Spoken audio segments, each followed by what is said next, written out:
کے پاس ہے، نہ حکیم کے پاس ہے، نہ کسی عطار کے پاس ہے. کوئی علاج اس کا دنیا میں نہیں، نہ کوئی تدبیر ہے اس کے لیے. اس کی تدبیر صرف ایک ہے اور وہ ہے اللہ سبحانہ و تعالیٰ کی پناہ چاہنا. دوسری بات یہ ہے کہ یہ آفت بہت بڑی آفت ہے. کون سی آفت؟ شیطان کا وسوسے ڈالنا. نبی کریم صلی اللہ علیہ وسلم نے اس کا بہت اہتمام اسی واسطے فرمایا. ایک موقع پر نبی کریم صلی اللہ علیہ وسلم حضرت صفیہ ام المؤمنین رضی اللہ عنہ مسجد سے لے کر چل رہے تھے. رات کا اندھیرا تھا، آپ لے کر چل رہے تھے. مسجد سے باہر جیسے گلی کے اندر پہنچے، ایک صحابی سامنے سے آ رہے تھے. آپ نے فرمایا رکو، یہ صفیہ ہے میری بیوی. عرض کہ یا رسول اللہ سبحان اللہ، یعنی مطلب یہ ہے کہ آپ یہ بات کیوں فرما رہے ہیں؟ وہ سمجھ گئے آپ نے یہ بات کیوں کہی، وہ صحابی سمجھ گئے. عرض کہ یا رسول اللہ سبحان اللہ، کیا آپ کو یہ خیال ہوا کہ ہمیں آپ کے تعلق سے ہمارے دل کے اندر کوئی وسوسہ آ سکتا ہے؟ آپ نے فرمایا ہاں، شیطان جو ہے وہ انسان کے رگوں کے اندر خون کی طرح دوڑتا ہے. اس لیے مجھے یہ خیال ہوا کہ میں تمہیں یہ بات بتلا دوں کہ میں اپنی بیوی کو ساتھ لے کر جا رہا ہوں، کوئی اجنبی عورت میرے ساتھ نہیں. تو نبی کے تعلق سے بھی کوئی وسوسہ ہو سکتا ہے، اور وہ بھی ایک مومن کے دل کے اندر. نبی کو اس کا بھی گویا یوں کہ یہ احتمال ہے. تو آپ نے فرمایا کہ شیطان جو ہے اس کو اللہ نے بڑی طاقت دی. اس شیطان کا مقابلہ دنیا کی کسی تدبیر سے نہیں ہو سکتا. اس کا مقابلہ اللہ کی پناہ میں آ جانے سے ہوگا. تو یہ بڑا خطرناک فتنہ ہے. اس لیے یہاں اللہ کی 3 صفتوں کو بتلایا. اچھا صاحب، 3 صفتیں بھی کیسی؟ جو پناہ دینے والی ہوں. دیکھیے میں بتلاؤں آپ کو، بس ختم ہو رہا ہے. مجھے اندازہ ہے کہ آپ تھک گئے سنتے سنتے، اور میں اسی لیے کہا کرتا ہوں سننا بڑا مشکل کام ہے. پناہ چاہی جاتی ہے یا تو اپنے یوں کہیے کہ مالک سے. سمجھ میں آیا؟ جو غلام ہے مثلا، غلام کس کی پناہ چاہے گا؟ کس سے اپنی مصیبتوں کو رونا روئے گا؟ اپنے مالک سے. سمجھ میں آیا؟ ایک. یا رعایا اگر کوئی مالک نہیں ہے بلکہ یہ کہ کوئی ملک کے رہنے والے ہیں تو وہ پناہ چاہتے ہیں کس کی؟ بادشاہ سے، حاکم سے. کہ بھئی صاحب حکومت جو ہے، مثال کے طور پر ہم اس ملک میں رہتے ہیں، کوئی دوسرا ملک، کوئی بڑا تو روحانی کوئی ایسا ملک اللہ پھر کرے تو نہیں کہہ سکتے، کوئی ملک آ کر اٹیک کر دے تو ہم جائیں گے مقابلہ کرنے اس مصیبت سے؟ حکومت کا کام ہوگا، ہمیں حکومت کا دروازہ کھٹکھٹانا ہوگا. تو حاکم جو ہے اس کی پناہ چاہی جاتی ہے. دوسری صورت. اور تیسری صورت کیا ہے؟ یوں کہیے کہ نہ تو کوئی مالک دنیا میں ہے، نہ کوئی بادشاہ دنیا میں ہے، یا یوں کہیے ہے مگر وہ پناہ ان کی نہیں چاہی جا سکتی اس لیے کہ وہ مدد نہیں کر سکتے. تو پھر معبود کی پناہ چاہی جاتی ہے، اس لیے کہ عبادت گزاروں کی پناہ گاہ معبود ہی ہوا کرتا ہے. اگر وہ ان کی پناہ نہ دے سکے تو وہ معبود ہی نہیں. 3 ہی صورتیں ہیں. یہاں آپ دیکھ لیجئے کہ تینوں حیثیت سے اللہ سبحانہ و تعالیٰ کی پناہ چاہی گئی. پہلی ہے قل اعوذ برب الناس، پناہ چاہتا ہوں میں رب الناس کی. کیا مطلب؟ جو لارڈ ہے، جو آقا ہے لوگوں کا، اس حیثیت سے بھی اللہ کی پناہ. ملک الناس، جو بادشاہ ہے لوگوں کا.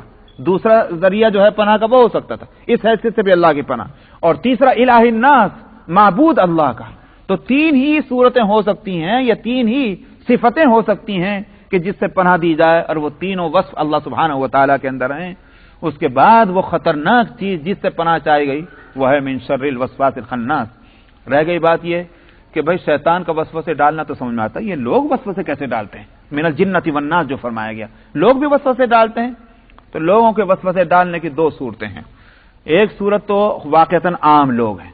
مراد یہ ہے کہ ایسی باتیں کرنا کہ جس سے دلوں کے اندر شکوک اور شبہات پیدا ہوں. تو شیطان تو براہ راست وسوسہ ڈالتا ہے، انسان براہ راست نہیں ڈالتے. ان کی باتیں جو ہیں دلوں کے اندر شکوک اور شبہات پیدا کرتی ہیں. حسن بصری رحمۃ اللہ علیہ کا فرمانا یہ ہے، یہاں من الجن والناس سے مراد ہے نفس ناس. خود انسان کا اپنا نفس جو ہے، جو شیطان سے دوستی کیے ہوئے ہے. تو جس طرح شیطان وسوسے ڈالتا ہے، اپنا نفس بھی جو ہے وسوسے پیدا کرتا ہے. تو یہاں اس سے پناہ چاہی گئی. تو بہرحال اچھا صاحب، وہ میں آخری بات، اور وہ یہ کہ ترتیب میں ان 2 صورتوں کو آخر میں کیوں رکھا گیا، اس پر میں ختم کر رہا ہوں انشاءاللہ.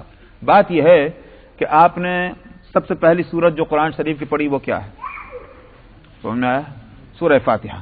اس میں اللہ سبحانہ و تعالیٰ کی حمد اور تعریف کے بعد اس میں ایک دعا ہے، اہدنا الصراط المستقیم.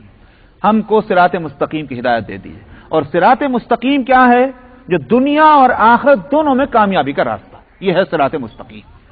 وہ بڑی عظیم ہے. اللہ سبحانہ و تعالیٰ نے دعا قبول فرمائی. اور اس کے بعد سورہ بقرہ جو آئی تو سورہ بقرہ کے اندر پہلی آیت کیا ہے؟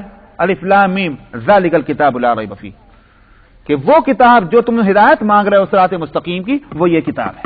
سمجھ میں آیا؟ اس کو لے لو تو تم کو صراط مستقیم مل جائے گی. مگر صراط مستقیم کو لینا اور لے کر اس پر چلنا، یا ہدایت کی باتیں لینا اور اس پر عمل کرنا، یہ ہو نہیں سکتا جب تک کہ شیطان کے وسوسوں سے نجات نہ مل جائے. سمجھ میں آئے؟ اس لیے پورے صراط مستقیم لا کر سامنے قرآن کی شکل میں آخری جو ہے سورت وسطین رکھی گئی، یعنی اس صراط مستقیم کو تم اپنے لیے اگر آسان بنانا چاہتے ہو، اللہ سبحانہ و تعالی سے پناہ مانگو ان مصیبتوں سے، تاکہ صراط مستقیم پر عمل کر سکو. دوسری عجیب بات یہ ہے کہ جب آپ قرآن شریف پڑھنا شروع کرتے ہیں تو کہاں سے شروع کرتے ہیں؟ فَإِذَا قَرَأْتَ الْقُرْآنَ فَاسْتَعِذْ بِاللَّهِ. جب آپ قرآن شریف پڑھیں تو اعوذ باللہ من الشیطان الرجیم پڑھیں. تو ابتدا بھی پناہ سے ہے اور اس کی انتہا جو ہے قرآن شریف کی وہ بھی قل اعوذ برب الفلق قل اعوذ برب الناس. نبی کریم صلی اللہ علیہ وسلم نے ان سورتوں کی بڑی فضیلت بتلائی اور ہدایت فرمائی کہ سوتے وقت ان سورتوں کو پڑھا کرو. آپ بھی خود سوتے وقت ان دونوں سورتوں کی تلاوت کر کے اپنے ہاتھوں پر دم کر کے اپنے پورے بدن پر پھیرا کرتے تھے. یہ آپ کی عادت شریفہ تھی. نبی کریم صلی اللہ علیہ وسلم کو جب وصال ہونے لگا، عائشہ اس عمل کو جانتی تھی، انہوں نے بھی آپ کے بدن مبارک پر پڑھ کر کے یہ دم کرایا اپنے آپ کے ہاتھوں سے. تو ان دونوں صورتوں کی بڑی فضیلت ہے. ان کو آیات صورت شفا بھی کہا گیا اور دافع البلا بھی کہا گیا. اللہ سبحانہ و تعالی میری طرف سے آپ سب کی طرف سے ہمارے اس پڑھنے کو قبول فرمائے. شام کو انشاءاللہ